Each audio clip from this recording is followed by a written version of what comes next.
Let's talk about head mobility. So, this is a routine that I try to do twice a day.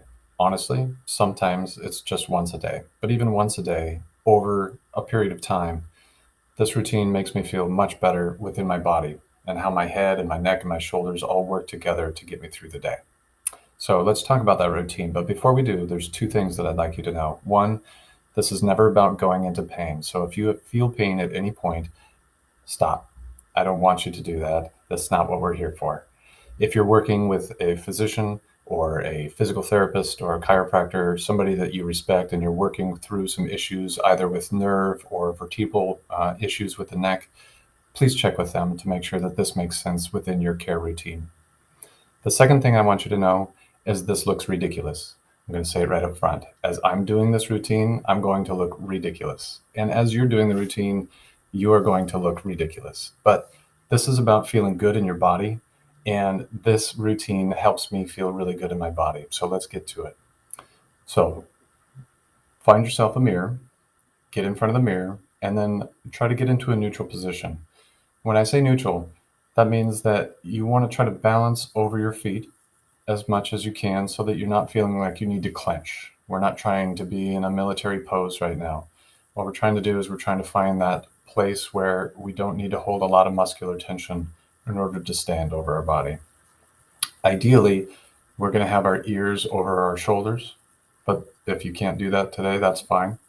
Shoulders ideally will be over the hips, which are ideally over the knees, which are balanced over the ankles. So if you can get into that position, fantastic. Get as close as you can while you're comfortable, and then we'll start doing our head movement. Okay? I find that this is easiest to do in the morning after I brush my teeth and at night after I brush my teeth before I go to bed. So we're going to take our index fingers and we're going to use them as an index. So place them gently just inside of your ears, the opening in your ear. Okay?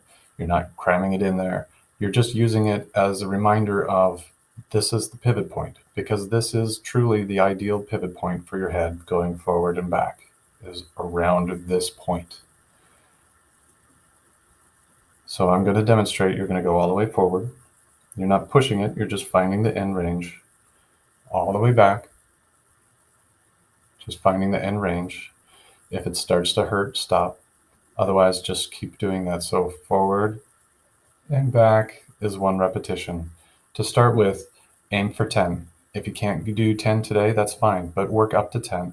And then as it becomes easier for you and your body to move in this way, you're going to actually increase up to about 15 repetitions.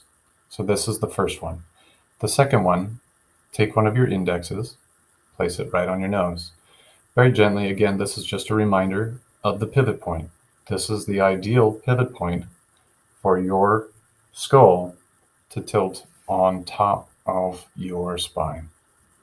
Okay, so with that finger there, you're just going to find the side one way and the end of the range on the other side, keeping your nose in the same place. Pivot around your nose.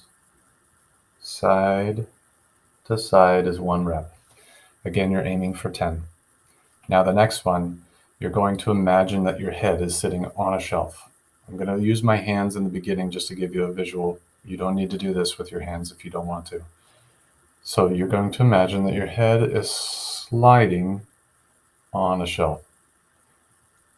You're not turning, you're just sliding back and forth. So without the hands, it looks like this.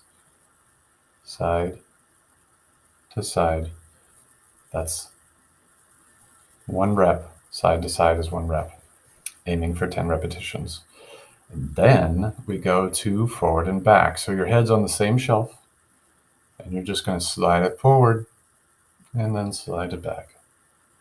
Slide it forward, slide it back. And you're finding the end range when you feel just a little bit of a pull. You're not trying to force it into this strenuous stretch.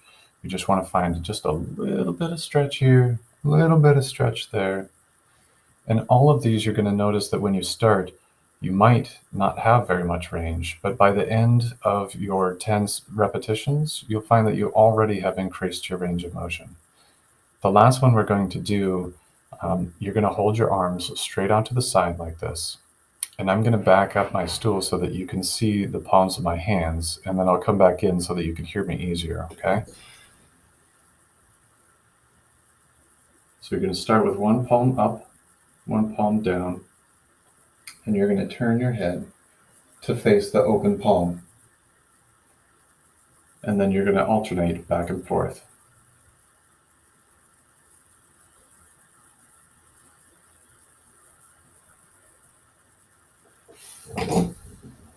Each time you turn towards an open palm